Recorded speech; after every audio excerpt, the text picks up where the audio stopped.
រឿងទី1គ្រប់គ្រាន់សម្រាប់ខ្លួនឯងខ្ញុំធ្លាប់រត់តាមការទទួលស្គាល់ពីអ្នកដទៃរត់តាមពាក្យសរសើររត់តាមចំនួន like រត់តាមការប្រៀបធៀបដែលគ្មានទីបញ្ចប់រាល់ថ្ងៃខ្ញុំសួរខ្លួនឯងថាតើខ្ញុំល្អគ្រប់គ្រាន់ទេតើខ្ញុំជោគជ័យគ្រប់គ្រាន់ទេតើខ្ញុំសមគ្រប់គ្រាន់សម្រាប់គេឬទេតែគ្មានថ្ងៃណាដែលចម្លើយធ្វើឲ្យខ្ញុំស្ងប់ចិត្តឡើយថ្ងៃមួយខ្ញុំអង្គុយមើលកញ្ចក់មិនមើលរកកំហុសមិនមើលរកអ្វីខ្វះតែសាកសួរយ៉ាងសាមញ្ញថា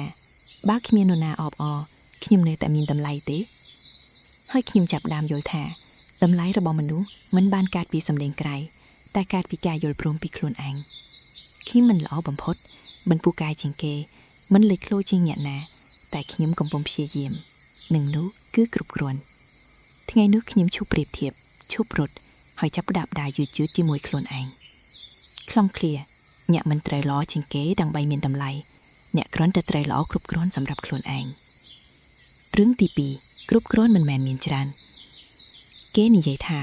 ជីវិតល្អគឺត្រូវមានច្រើនប្រាក់ច្រើនឱកាសច្រើនការស្គាល់ច្រើនជោគជ័យច្រើនខ្ញុំក៏ធ្លាប់ជឿដូចគេធ្វើការលើសម៉ោងបោះបង់ពេលវេលាជាមួយគ្រួសារបោះបង់សុខភាពដើម្បីអ្វីដែលគេហៅថាច្រើនជាងមុនប៉ុន្តែថ្ងៃមួយខ្ញុំឈប់សម្រាកអង្គុយជាមួយម៉ាក់ញ៉ាំអាហារសាមញ្ញហើយស្ដាប់សំឡេងសើចក្នុងផ្ទះតូចមួយវាមិនមានអ្វីប្រណិតមិនមានអ្វីអស្ចារ្យតែបេះដូងខ្ញុំស្ងប់ជាងមុនខ្ញុំចាប់ផ្ដើមយល់ថាគ្រប់គ្រាន់មិនមែនមានច្រើនតែជាមានអ្វីដែលចាំបាច់ហើយដឹងថាវាមានតម្លៃ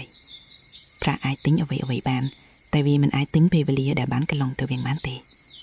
ថ្ងៃនោះខ្ញុំជ្រើសរើសរស់មិនមែនដើម្បីមានច្រើនជាងគេតែដើម្បីមានគ្រប់គ្រាន់សម្រាប់ចិត្តស្ងប់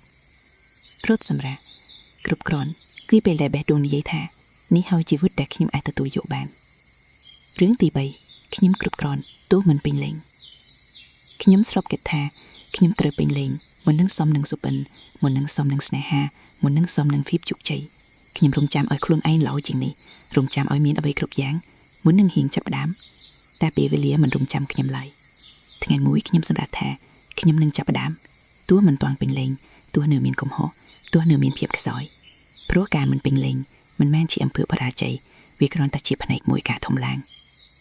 ខ្ញុំអនុញ្ញាតឲ្យខ្លួនឯងរៀនអនុញ្ញាតឲ្យខ្លួនឯងខុសអនុញ្ញាតឲ្យខ្លួនឯងធ្វើបានត្រឹមអ្វីដែលអាចធ្វើបានថ្ងៃនេះហើយនោះគឺគ្រប់គ្រាន់ហើយខ្លងឃ្លាអ្នកមិនចាំបាច់ពេញលេងដើម្បីមានតម្លៃអ្នកគ្រាន់តែត្រូវក្លាហានគ្រប់គ្រាន់ដើម្បីចាប់ផ្ដើម